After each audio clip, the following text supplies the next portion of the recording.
tal, jóvenes? Bienvenidos. En esta clase vamos a estudiar el concepto de continuidad en una función. Es un concepto muy importante que nos va a ser de mucha utilidad cuando comencemos a estudiar razones de cambio o derivadas. Pero antes de comenzar con nuestra clase, no olviden tener a la mano papel y lápiz para poder escribir sus apuntes. Es importante, recuerden que no solamente hay que limitarse a escuchar y ver una clase. Es bueno hacer algunos apuntes porque eso va a mejorar la retentiva de los conceptos. Y además, antes de comenzar a estudiar el concepto de continuidad, vamos a resolver algunos problemas que dieron algunas dificultades en el caso de algunos estudiantes y me solicitaron que los resolviera porque les quedaron dudas. Entonces, con mucho gusto vamos a resolver esos problemas que me han solicitado antes de comenzar nuestro tema. Uno de esos problemas es este que ven acá, el inciso K, el límite cuando h tiende a 0 de el cubo de la suma de x más h menos x al cubo sobre h. Acá podemos ver claramente que si h se aproxima a 0, el denominador se va a aproximar a 0. Y cuando dividimos cualquier cantidad entre 0, esto se va a indefinir. Entonces tenemos que utilizar algún recurso matemático para poder salvar esta dificultad. Y esta solución la tenemos aquí en este recuadro, y es desarrollar el cubo de esta suma de dos números. Esto es a lo que le llamamos un binomio, y es un desarrollo binomial. Fíjense que más adelante va a ser importante trabajar con estos desarrollos, sobre todo para definir el concepto de derivada, y ahí vamos a tener que desarrollar binomios con exponentes muy grandes, exponente 6, exponente 10, exponente 20, etc. Pero hay un método muy sencillo descubierto por Isaac Newton que nos va a ayudar a resolver este problema, que se conoce como teorema de binomio. Voy a dejarles durante el transcurso de la semana un video que explica qué es el teorema de binomio y cómo se lleva a cabo su desarrollo. Y van a ver lo sencillo que es. Bueno, regresando a nuestro tema, a nosotros nos enseñan, porque así aparecen los libros de texto, nos enseñan a memorizar estos desarrollos. El cuadrado de la suma, el cuadrado de la resta, el cubo de la suma, el cubo de la resta. Sí, generalmente son 4 las reglas binomiales que nos enseñan a memorizar. Pero eso va a acabar cuando veamos el teorema de binomio. ¿Cómo se hace el desarrollo del cubo de la suma de dos números? Pues se escribe de la siguiente manera. El cubo del primer número más 3 por el cuadrado del primer número por el segundo, más 3 por el primer número por el cuadrado del segundo, más el cubo del segundo. Entonces esto nos va a servir para desarrollar el paréntesis que tenemos en el numerador. Si lo hacemos vamos a obtener lo siguiente. El cubo del primero, x a la 3, más 3 por el cuadrado del primero, x al cuadrado por el segundo, más 3 por el primero por el cuadrado del segundo, más el cubo del segundo, menos x al cubo que estaba fuera del paréntesis, y esto dividido entre h.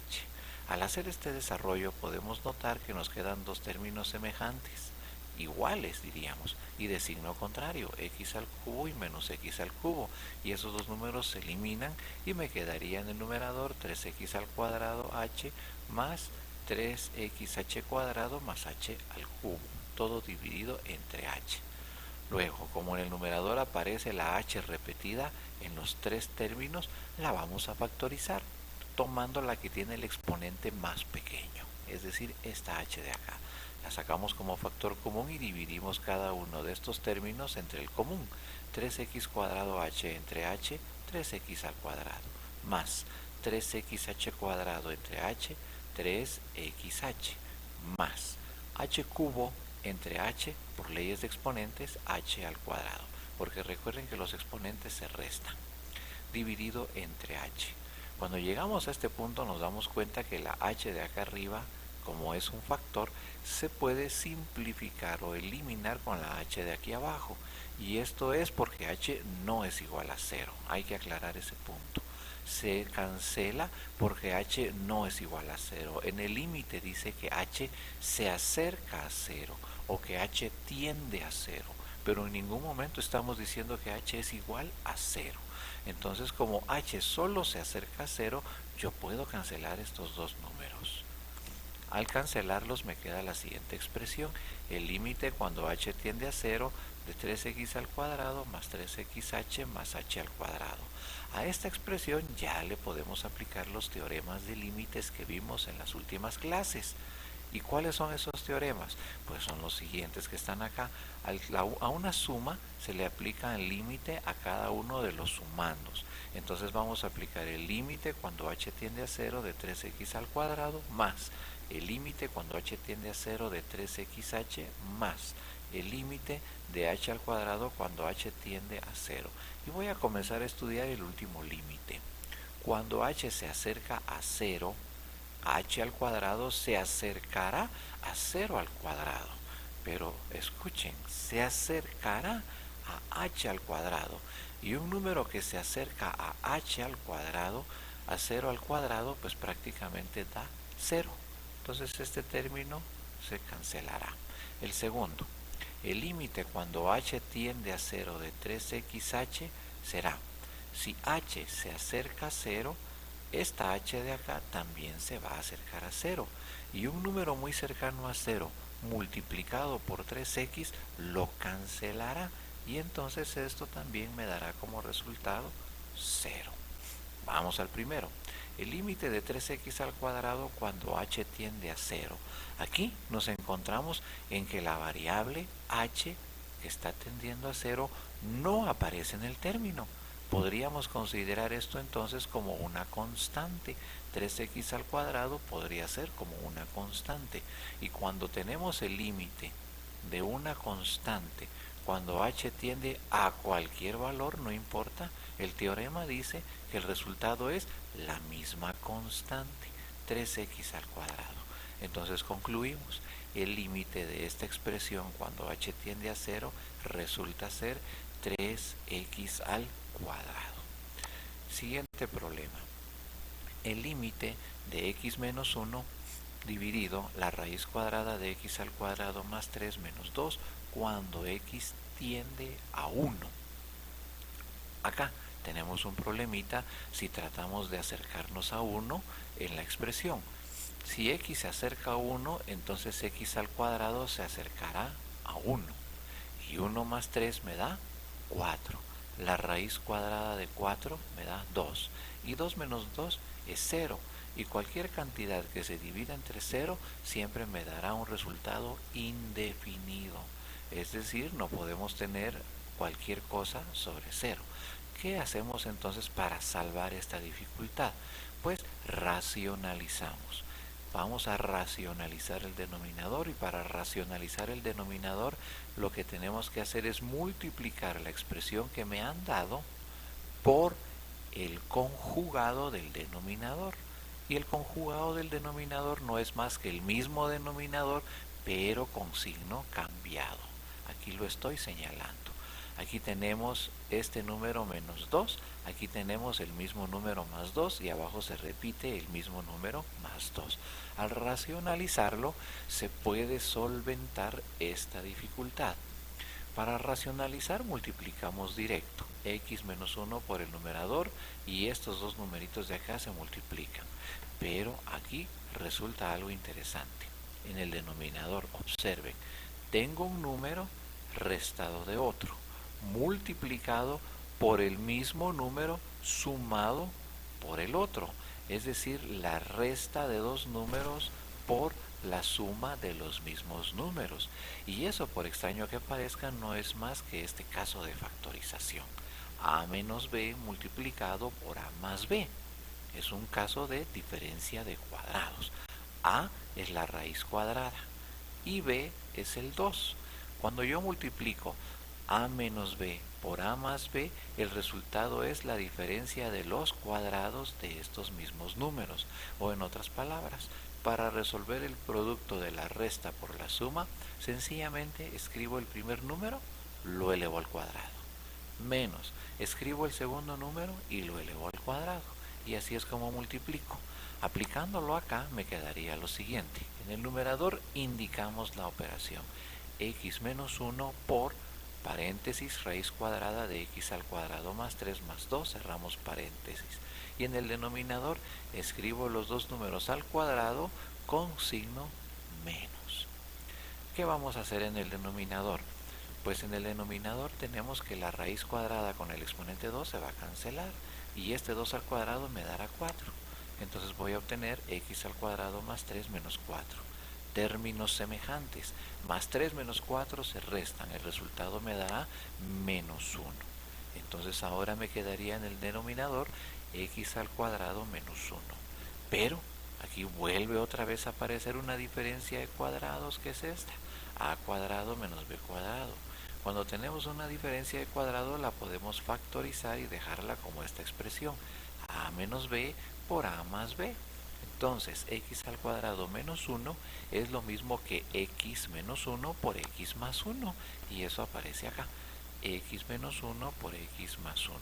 Vean lo interesante, porque se utilizó el concepto de diferencia de cuadrados dos veces, de diferente forma, por supuesto. Cuando hacemos eso, vemos que arriba y abajo me queda un factor idéntico, x menos 1 sobre x menos 1.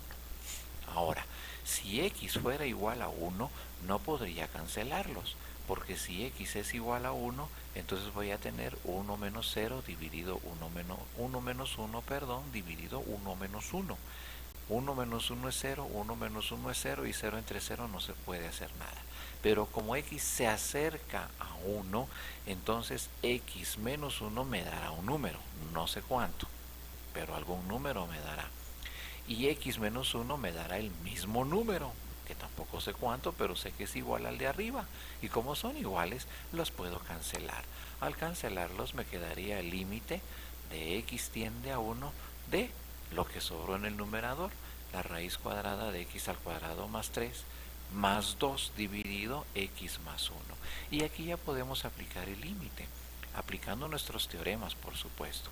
El límite cuando x tiende a 2 se aplica el a 1, se aplica el numerador. Lo mismo, el límite cuando x tiende a 1 se aplica el denominador. Cuando x tiende a 1, x al cuadrado se va a acercar a 1 al cuadrado más 3 raíz cuadrada más 2. Y en el denominador, cuando x tiende a 1, x se va a acercar a 1 más 1. Entonces esto se va a escribir así. Aritméticamente me queda de esta manera. 1 al cuadrado más 3. 1 al cuadrado es 1, más 3 es 4. Raíz cuadrada de 4 es 2, más 2 es 4 otra vez. 1 más 1 es 2. 4 dividido entre 2 es 2. Por lo tanto, el límite cuando x tiende a 1 de x menos 1 sobre la raíz cuadrada de x al cuadrado más 3 menos 2 es igual a 2. Pasamos ahora al siguiente problema que causó algunas dificultades, y es el inciso F. El límite cuando x tiende a más infinito de 3 a la x menos 3 a la menos x sobre 3 a la x más 3 a la menos x. Para estudiar esto necesitamos recordar algunos conceptos importantes y un par de teoremas más sobre límites cuando estos tienden al infinito, tanto positivo como negativo. Recordemos entonces esto antes de empezar a analizar el problema. Cuando dividimos dos potencias de la misma base, copiamos la base y restamos los exponentes. Por ejemplo, si voy a dividir 3 a la menos x entre 3 a la x, voy a escribir la base y a restar los exponentes. Pero vean cómo se produce la resta. Al exponente de arriba, que es menos x, le voy a restar el exponente de abajo, que es x. Y eso me conduce a dos números negativos que por lo tanto se deben sumar.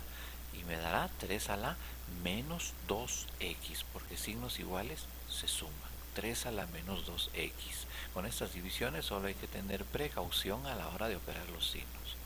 Algo más. Si a mí me queda de repente un resultado o una cantidad con exponente negativo, esto se puede reescribir como 1 sobre esa cantidad a un exponente ya positivo. Es decir, si yo tengo a la menos n, puedo reescribir esta cantidad como 1 sobre a la n.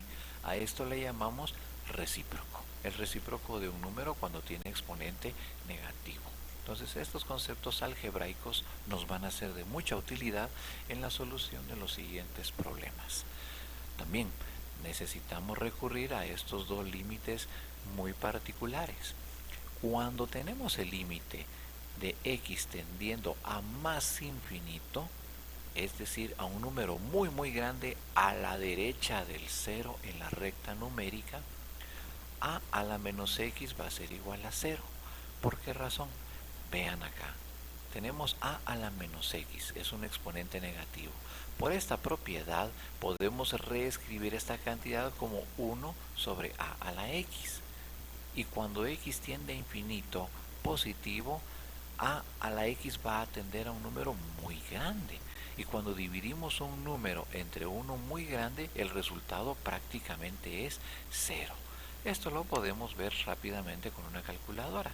Si yo divido 1 entre un número muy grande, digamos, esta cantidad, el resultado prácticamente sería 0, porque nos quedaría 0.0000000 y hasta por acá aparece el 1, pero prácticamente es 0.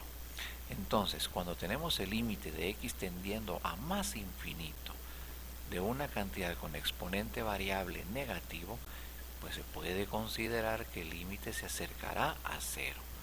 Y el otro caso especial es el límite cuando tenemos una cantidad a elevada a la variable x positiva, pero el límite de x es tendiendo a menos infinito, es decir, al otro lado de la recta numérica, el resultado también será 0, porque como tiende a un número negativo, acá arriba en la x va a quedar un número negativo. Y nuevamente por la propiedad de exponente negativo se puede reescribir de esta manera. Entonces esto me quedaría 1 sobre a la x, lo cual me conduce nuevamente a 0. Entonces estos dos límites hay que estudiarlos muy bien, hay que analizarlos, hay que tratar de comprenderlos. Son como rompecabezas que uno tiene que ir buscándole el sentido. También les recomiendo que lean estos límites que están en los libros de texto que he sugerido, el de PDF, bueno, los dos de PDF, el cálculo de Stewart que les recomendé, así también como el otro cálculo de la serie Shawn, muy bueno, que lo publiqué ya hace bastante tiempo. Ahí pueden consultar estos límites, es importante entenderlos muy bien. Bueno, repasando esto ya podemos trabajar con nuestro problema. El límite cuando x tiende a más infinito de 3 a la x menos 3 a la menos x sobre 3 a la x más 3 a la menos x. Primer problema. Como x tiende a infinito positivo, esto quiere decir que se va a acercar a un número muy grande.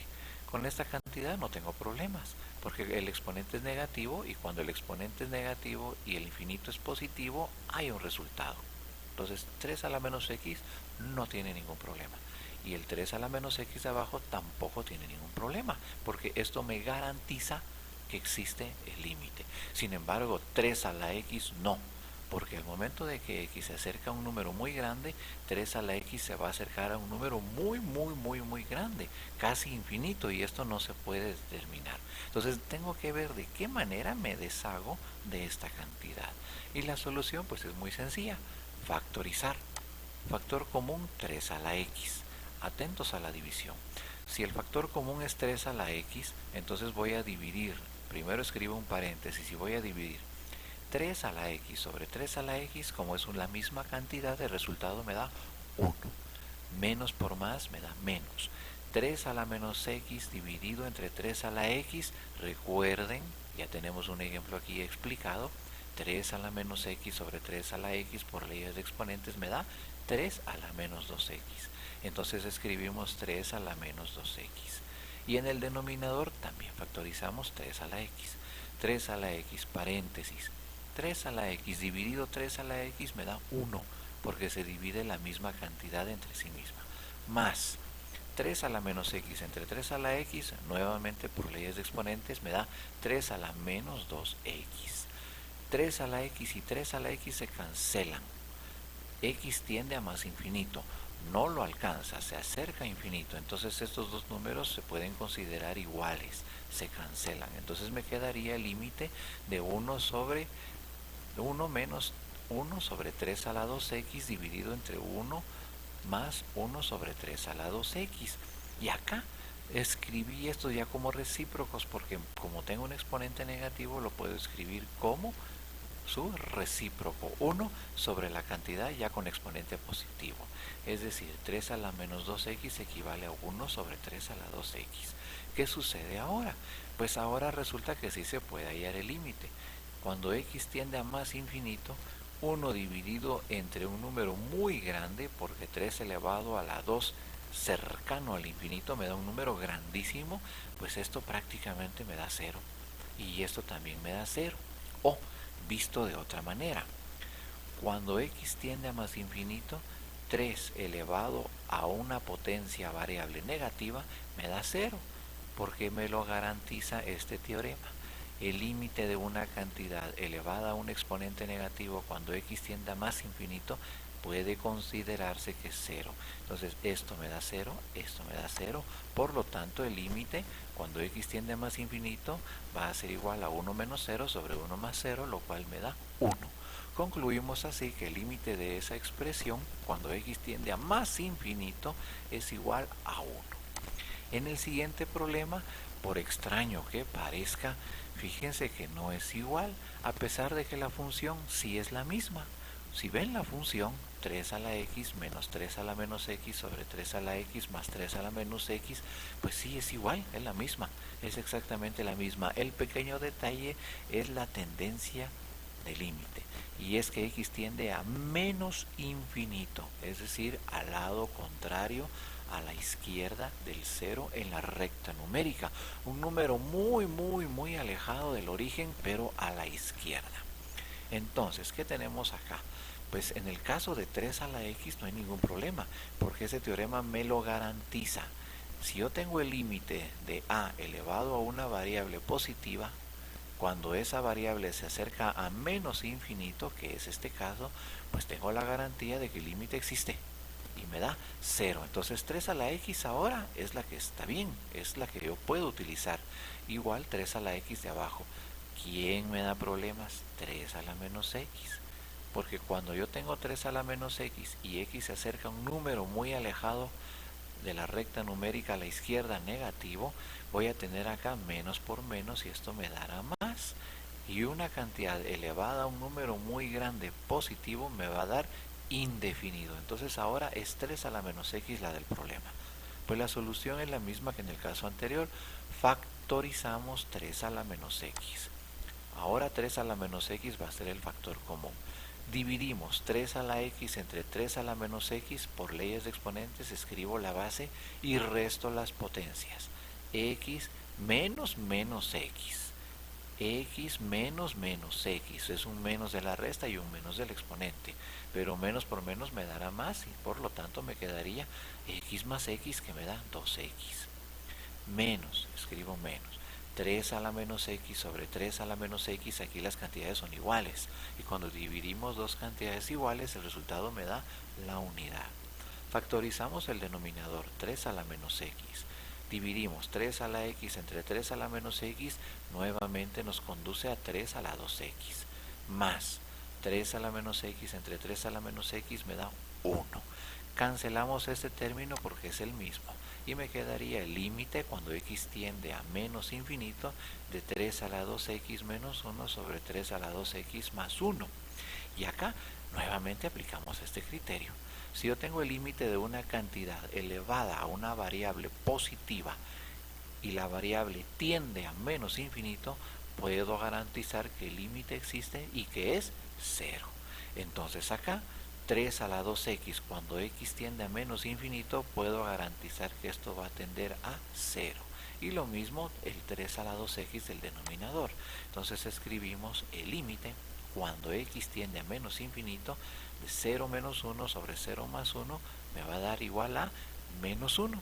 Porque menos 1 dividido entre más 1, menos por más me da menos. Por lo tanto, el límite de esta misma función que tratamos en el ejemplo anterior o en el problema anterior me da menos 1. Observen que el cambio de la dirección del límite hace que el límite sea diferente, porque 1 y menos 1 son límites muy distintos. Entonces, de esta manera resolvemos estos problemas. Recomendación: estudien y repasen bien en los libros que he sugerido y también en videos en internet sobre este tipo de límites con tendencias hacia el infinito positivo y hacia el infinito negativo. Este tipo de matemática requiere esos cambios mentales que tenemos que hacer para poder comprender esta matemática. Es necesario cambiar esos esquemas tradicionales que aprendemos en álgebra. Aquí la matemática es más dinámica. Luego de haber resuelto estos problemas, espero que no queden dudas, que todo haya quedado muy bien. Y hay que seguir adelante para esforzarse y entender estos conceptos. Son fundamentales en toda la matemática superior que se lleva en la universidad. Seguimos ahora. El siguiente concepto ya de nuestra clase es el de continuidad. Una función f de x se dice que es continua en un punto arbitrario x sub 0 si cumple las siguientes condiciones. Primera condición: f de x está definida en ese punto x sub 0. Al evaluar f de x sub 0 me tiene que dar un resultado real. En otras palabras, si nosotros tomamos la función que me dan, f de x, y evalúo en ella el punto arbitrario x sub 0, es decir, f de x sub 0, esto significa evaluar una función, el resultado tiene que implicar números reales. Eso es lo que significa la primera propiedad. Tomamos una función, evaluamos el punto x sub 0 y el resultado me tiene que dar un número real. Si eso es posible, entonces decimos que la función es continua y cumple el primer requisito o la primera condición. Pero hay otra. Condición número 2. El límite de la función que me dan cuando x tiende a ese número x sub 0 es igual a l. En otras palabras, la segunda condición quiere decir que la función será continua si el límite existe. Si el límite no existe, pues entonces no será continua.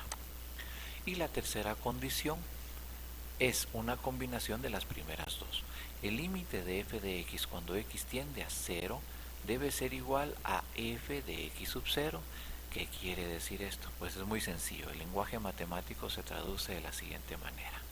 Si yo evalúo el límite de la función en el punto x sub 0, voy a obtener un resultado. Y luego lo voy a comparar con el resultado de evaluar la función en el punto x sub 0. Si estos dos resultados resultan ser iguales, concluyo que la función es continua. Un ejemplo nos va a aclarar estos tres elementos o condiciones de continuidad. Ejemplo número 1. Estudiar la continuidad de la función f de x es igual a x al cuadrado más 1 en el punto x igual a 2. Me piden estudiar la continuidad y cuando yo veo estudiar continuidad, pues lo que tengo que hacer es realizar estos tres pasos o estudiar estas tres condiciones y ver si cumplen.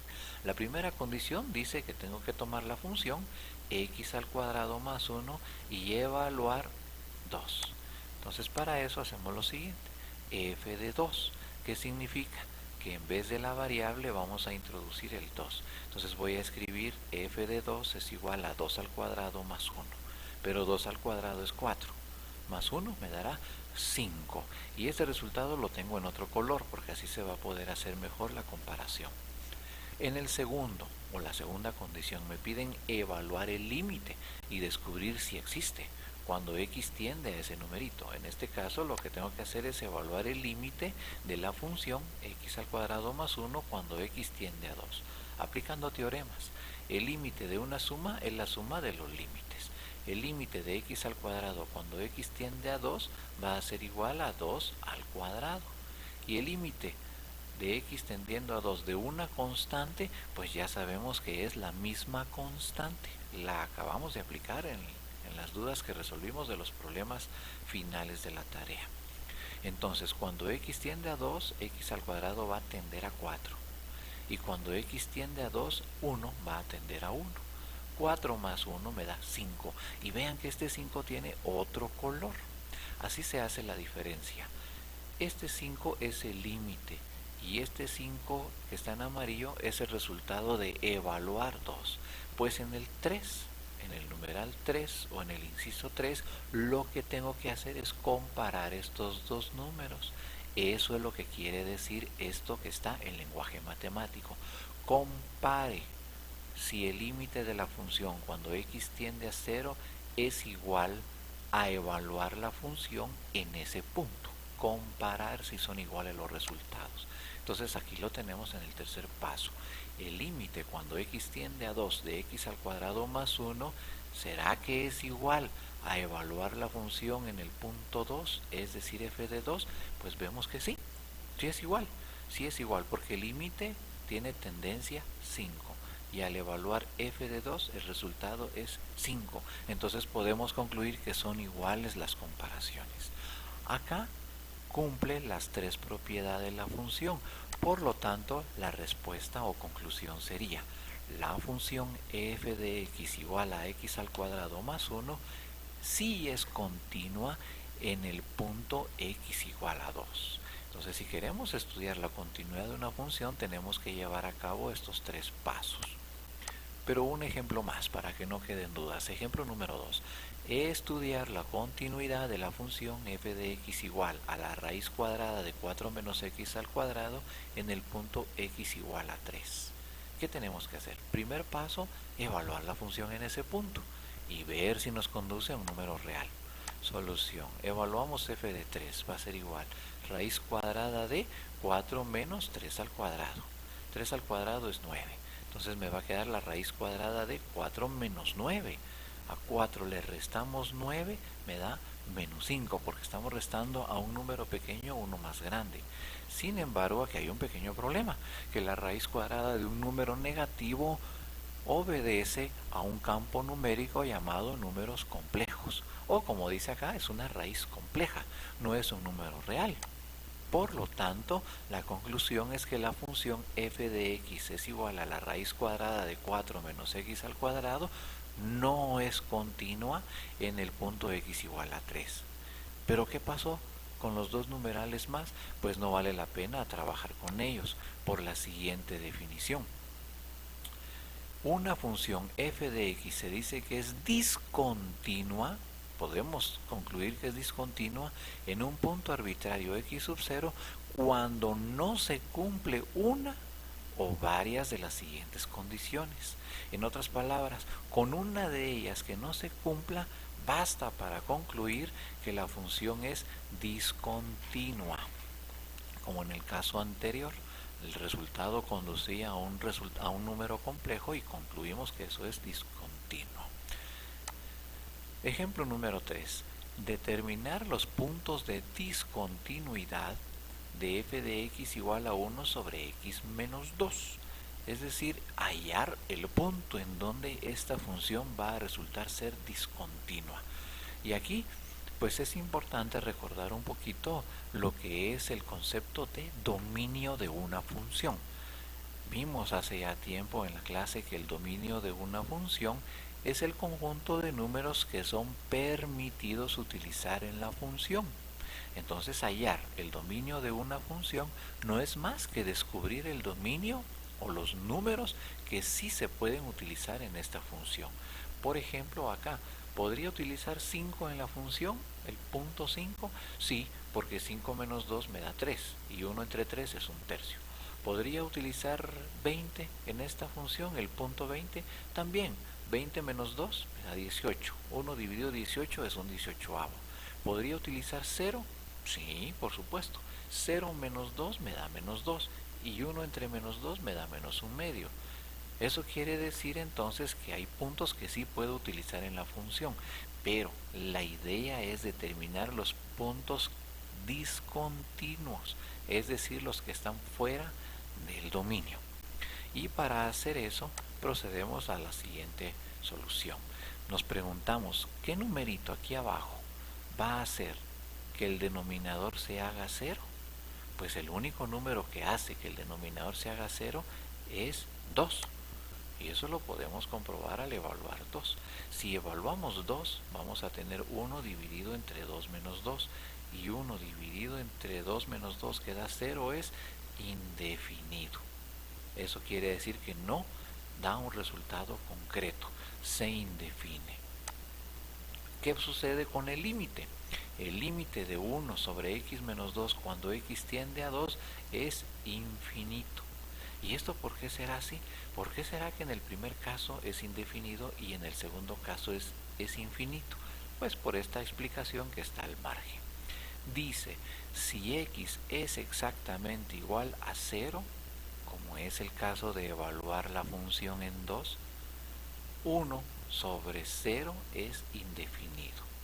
Pero si x tiende a 0, entonces 1 sobre x es infinito, porque al decir que x tiende a 0, estamos diciendo que x se va a acercar a 0, no que es igual a 0. Y cuando nosotros dividimos 1 entre un número que se acerca a 0, el resultado será un número muy, muy grande, cercano al infinito. Por ejemplo, si yo divido 1 entre un número muy cercano a 0,